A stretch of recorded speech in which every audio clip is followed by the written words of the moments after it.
Welcome to the Roger and Daniel News Podcast, reporting what you're not supposed to question. A little British wit. A lot of American trouble.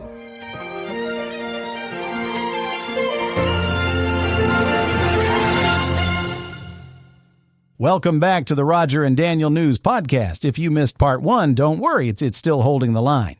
Today we're going deeper. Follow the green, uncover the dirty profits behind climate panic. Roger and Daniel News Podcast, Part 2. Green Guilt, Dirty Profits. Let's begin with the carbon credit gold rush. According to a University of Pennsylvania Law School study, just 16% of voluntary carbon offsets represent actual emissions reductions. They argue that third-party audits are fundamentally biased when the auditor is paid by the developer. So, paying someone to legitimize something that doesn't exist doesn't make it real. Got it.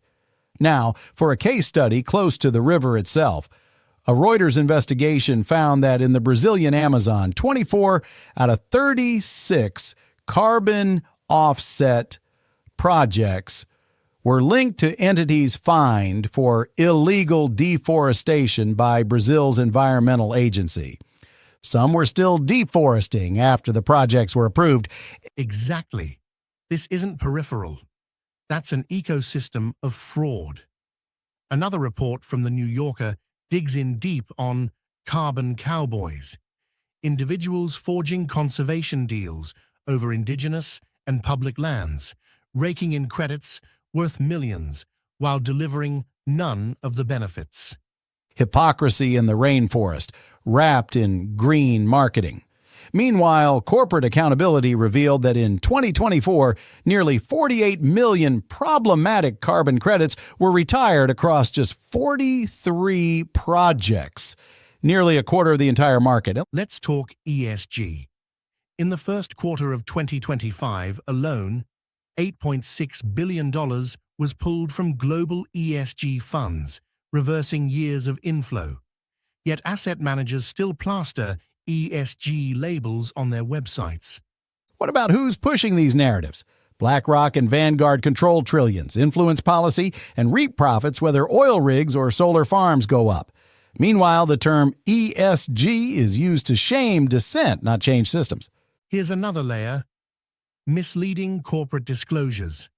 A staggering 38.9% of oil and gas company reports fail a basic "does the math add up" audit. That's what Nature's abominable greenhouse gas bookkeeping study found. So your carbon footprint numbers aren't just soft. A third are outright mathematically flawed. Sloppy math, faulty proofs, but polished headlines.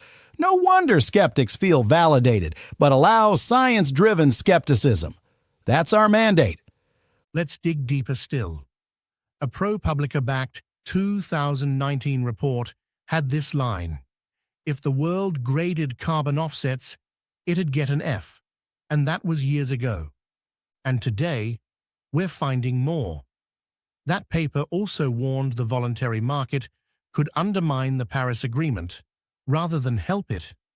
So the narrative went, save the planet? Pay us. But instead they pay, while we get nothing, or worse.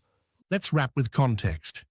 A Washington Post investigation labeled the people running these operations carbon cowboys, profiteering while trampling Indigenous rights. They sold hundreds of millions in credits, and the landowners and residents see nothing. So here's the frame. If you're paying to save the world and nobody's got the receipts, you're buying spin, not impact. Our book, Climate Change, Hoax or Reality, spills more receipts than a Starbucks receipt sleeve during holiday season. Detailed names, numbers, documents.